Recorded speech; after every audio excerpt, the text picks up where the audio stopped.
Hi, this is Ibarionex from the Candid Frame. Tomorrow I'm teaching a street photography workshop here in Los Angeles. And along with all the technical stuff with respect to the camera, composition, and lighting, one of the things that I'm going to try and impress my students with is this idea of waiting for something to actually happen. And I think that a lot of people miss that when they're practicing street photography, either because of nervousness or inexperience. They'll make pictures and they're hoping that somehow they're going to pull off something interesting. And they may have some elements of what ends up being a good photograph, but it's not all there. And sometimes you can be like 90% there, and yet the shot is missing something.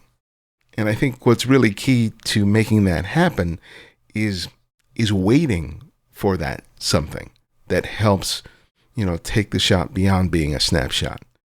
So I've chosen some images to help illustrate that.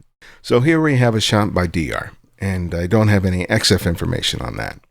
And the bones of this shot are really strong because it's a very graphic shot. We have these strong shapes and lines that pervade the entire image. The window, the vertical and the horizontal lines, both on the ground and on the wall itself and the window. We have this graphic texture that's happening on the wall itself. But the thing that helps to make this shot more than just an abstraction is the presence of the shadow. And you've probably seen a lot of travel photography, for example, in which people do a lot of photographs of doors and windows. If they're visiting Italy or France, that's a real common motif, not just for street photography, but just photography in general.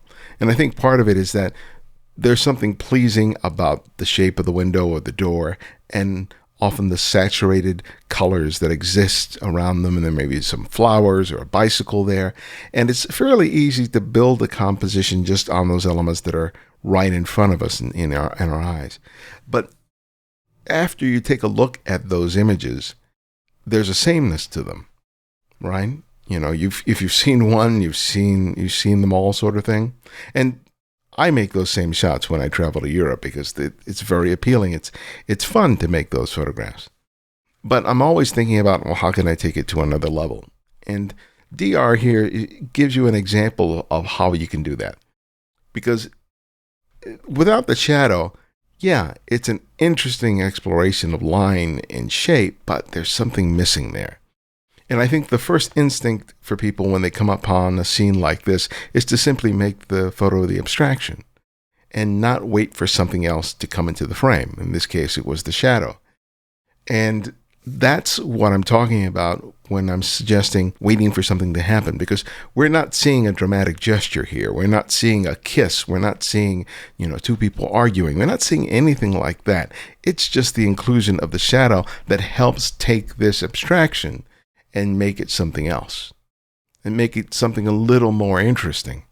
And more often than not, when I'm suggesting to people that they go out and they find the setting, finding basically the background or the foreground of the scene and sort of slowly building their shot, and then waiting for something else to come into the frame to help complete it, this is a great example of that. Because without that shadow, yeah, it would be an interesting abstraction, but how many pictures have we seen that are very similar to this where they don't have that shadow? And it's always thinking about, okay, yeah, I made an initially good shot, but how can I take it further? And that's where the waiting comes, because the waiting can oftentimes introduce an element that you could never have anticipated that comes into the frame and somehow completes the shot and makes it better than you could ever imagine. That's why I'm a big proponent of, once I find a setting, really working a scene and sticking around for 5, 10, 15 minutes, maybe even 30 minutes, waiting for that thing that will come into the frame to help complete the shot beautifully. Here we have a shot by Andy Shields. This was made with a Sony, I think it's an A7, shot at 1/500th of a second. I don't have an f-stop, at ISO 160. So here Andy is making a lot of stuff work, right? We got this great light that's coming down, this shaft of light that's hitting the sidewalk and the street. This scene is awash in color. We have yellow, we have reds, we have oranges. We have a lot of lines and shapes that are being repeated throughout the frame. So it's a great, great setting, and it's basically a great foundation for a photograph. You could make a shot of just this scene and it would look, pretty cool, because at that point the shot would be about the shape, but especially the color and the light that's hitting the street. But then Andy waits for this moment where this guy's coming in, and it looks like I don't know if he's dancing, if he's reacting to the bird that's in the frame, but because of his downward gaze on the bird, you feel like he's reacting to the bird for whatever reason, and he's doing something. The bird's completely oblivious to everything, but it seems like the guy is reacting to the bird's presence. And that guy and the bird make the shot. But look at everything else that's in the frame. Everything that's in the frame is really serving the entire composition, right? This is a setting which, if I fell upon it, I'd be like, wow, this has everything. This has light, this has shape, this has color, this has contrast. I mean, this shot, there's so much interesting stuff that's happening within the frame. But my instinct would be, okay, now I have to wait for something to come into that light. I need to wait for something to happen. And the mistake is simply making shots of people sort of walking into that spot and thinking that that's going to be enough. That simply having someone walk in the space where this guy is in and of itself is going to make a great shot. And we've talked about it before, where you can have somebody walking into the frame, but that doesn't necessarily mean that that person elevates the shot into something special. Sometimes it's just somebody walking into the frame. It's just somebody walking down the street. If you're lucky, you get a moment like this. You get a moment where there is gesture, where there's something happening, and even though we don't completely understand what's happening here, it makes for an interesting moment, because I just love the gesture of his hands up, his left leg, upturned, just kissing the sidewalk, the turn of his head. All of it just makes for a really, really interesting shot. And this stuff is worth waiting for. Too many photographers are in a rush. It's like they're more busy breaking in their new shoes than they are paying attention to the world around them and trying to make an interesting photograph. So they'll walk, they'll shoot, they'll walk, they'll shoot, they'll walk, they'll shoot. And sometimes I say, just stop and observe and take it in and wait. Let stuff come to you. Let stuff happen. Because I find increasingly that the more I wait, the more I'm gifted with something special, just because of my patience. When you find a scene like this, it really pays off to stand here and work it to the best of your ability. Thinking that the best shot is around the corners, I think, is a mistake. And I think people are always in a rush to, get to the next location because they think the great photograph is waiting for them there, when it may be right in front of them. All right, here we have a shot by Allessandro Cipriani. This was made with the Fuji X Pro 1 at 1/600th of a second, f/16, ISO 1600. Okay, so here we have a shot of someone walking down the street, right? And you've heard me talk endlessly about people walking down the street and that not being an interesting shot. This, for me, works better than a lot of the shots that I see of people walking down the street for a variety of different reasons. One is the picture on the left of the woman sort of gazing up, implying that she's sort of looking at this young woman who's walking towards the camera. We have the guy sort of walking away. We have the really high contrast light that's illuminating the scene. All of that stuff really makes for really good use of the entire frame. I usually don't like text and stuff being in my frames because people almost immediately start reading the stuff that's on the text. But here, it's not that as much of a distraction as it normally would be for me.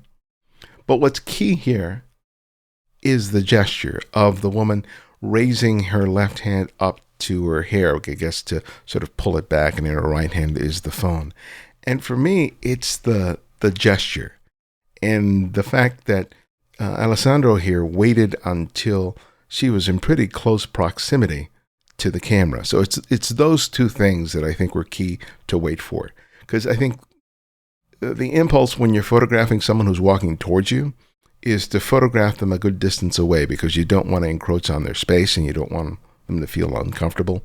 So there's a certain distance that a lot of people initially, when they're practicing street photography, shoot from. And that can be anywhere between 7 to 12 feet. And it really is a challenge to your own ability as a photographer to shoot when people get closer. And you'll find that the wider angle lenses that you use, the closer you need to be in order to make an effective shot. But by waiting for the woman to be in pretty close proximity to the camera, creates this intimacy between the photographer and the subject that wouldn't happen if this shot was made with the subject 7 feet back. Right? At that point, the signage on the left would become much more important than she is right now. Because she would be smaller in the frame, and because of the contrast of those signs and sort of that dark area of shadow, that high contrast would be a big draw towards the left of the frame, and the woman would be less of a draw. But the proximity here and also the gesture makes the shot about her, and all these other elements, the signage, the guy walking away in the back, sort of secondary. And you see the triangle? You always hear me talking about triangles. Her arm here and her arm here create this wonderful triangle that is just really holds us here within the frame. I mean, we can explore these other areas of the frame, but you always come back to here, and this wonderful sort of circular a path for taking her in the shot. And again, this is about waiting. Waiting for the gesture, waiting for the person to be in the right space, in the right relationship to not only everything around her, but in relation to the camera. And a lot of people, because of nervousness, won't wait for that right moment. They'll take the shot before the moment's really happened, and they'll think, oh, I have it, or that's close enough. And after a while, if you're looking at your photographs and you're not pleased with them, it may be that you're not waiting for it. You're not waiting for it. And you really can't just put your camera in burst mode and hope that you get it. You really have to get a feeling for it. When you have that feeling in your gut, you know when to press that shutter release button, and the moment happens, and you know it even without looking at the back of the viewfinder. I mean, when you're in that zone, man, that is magic. And that's where you want to get. And if you've not felt that, keep shooting, because when you do, it is one of the most satisfying things that you can experience. Hope that was helpful. If you've not heard of the Candid Frame before, check us out at thecandidframe.com. We have interviews with photographers of all genre of photography, not only street photography, but portraiture, sports, fashion, landscape, wildlife, everything. We have over 370 interviews that we've conducted so far. And you can check them out by going to thecandidframe.com. We have a free Candid Frame app available for Apple, iOS, Windows, and Android, which gives you complete access to every interview that we've done over the past 10 years and so many months. So download the app. It's free. And that's the best way to not only listen to the show, but you can save your favorite episodes on your tablet or your phone. And you can enjoy it at your convenience. And if you want to join the Candid Frame Flickr pool, you can go ahead and go to the Flickr and do a search on the Candid Frame and just ask to be added, and I'll be glad to do so. All right. Thanks again for joining us, and we'll see you next time.